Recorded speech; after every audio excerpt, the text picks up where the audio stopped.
The lead inside a pencil isn't actually lead. It's mostly graphite, which was discovered in England in the mid-1500s, giving birth to the pencil industry.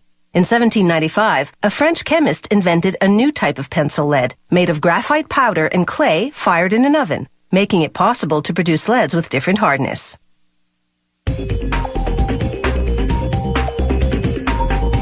For the pencil's body, you need a type of wood that's soft enough to sharpen, yet strong enough not to bend under the writer's hand pressure.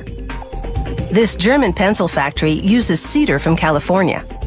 The wood is 5 millimeters thick and arrives pre-cut in slats of 18 by 7 centimeters. One by one, the slats pass under a giant cutting wheel. It carves grooves that will become the channel down the middle that holds the lead.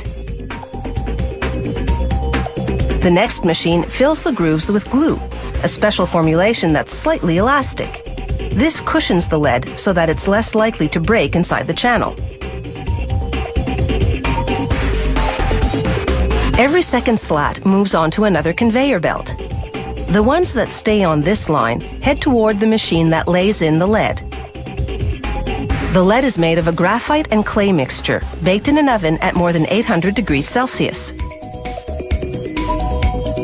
The lead-laying machine's wheel loads itself with leads. Their spacing matches the grooves in the slats.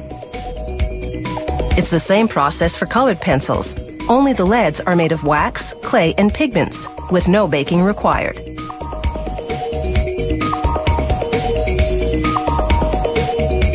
Now for the slats that move to that other conveyor belt. An automated arm flips each one over, slides it across a glue applicator, then drops it onto a leaded slat on the other conveyor belt.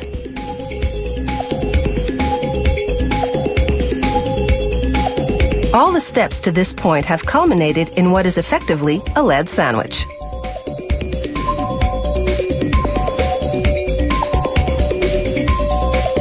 Now a plunger squeezes those sandwiches together with a full ton of pressure.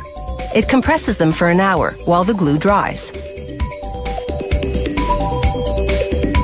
After that, it's just a matter of slicing the sandwiches into pencils. This shaping machine makes the hexagonal profile in 2 steps. First, its upper cutter forms 3 sides on top, then its lower cutter shapes 3 sides on the bottom. As soon as the bottom side is cut, the pencils separate.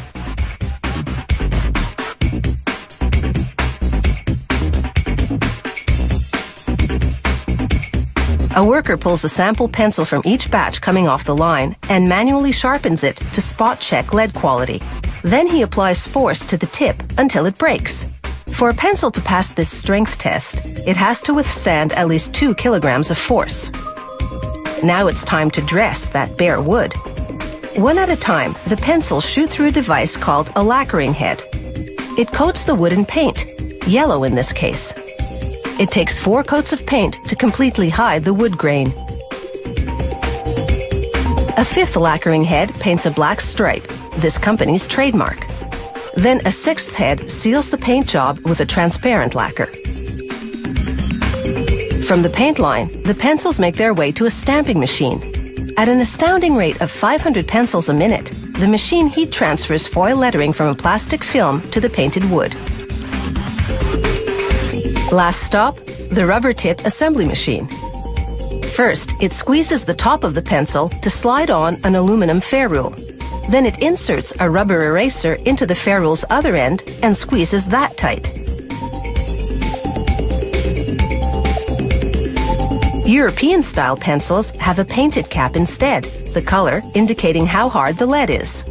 After a coat of transparent sealer, the pencils take a series of dips in the first color, then once that dries, in the second color.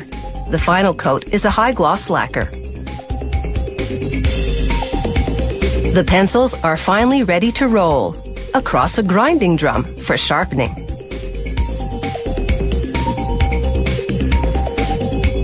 By the time they roll off, they're pointed perfection.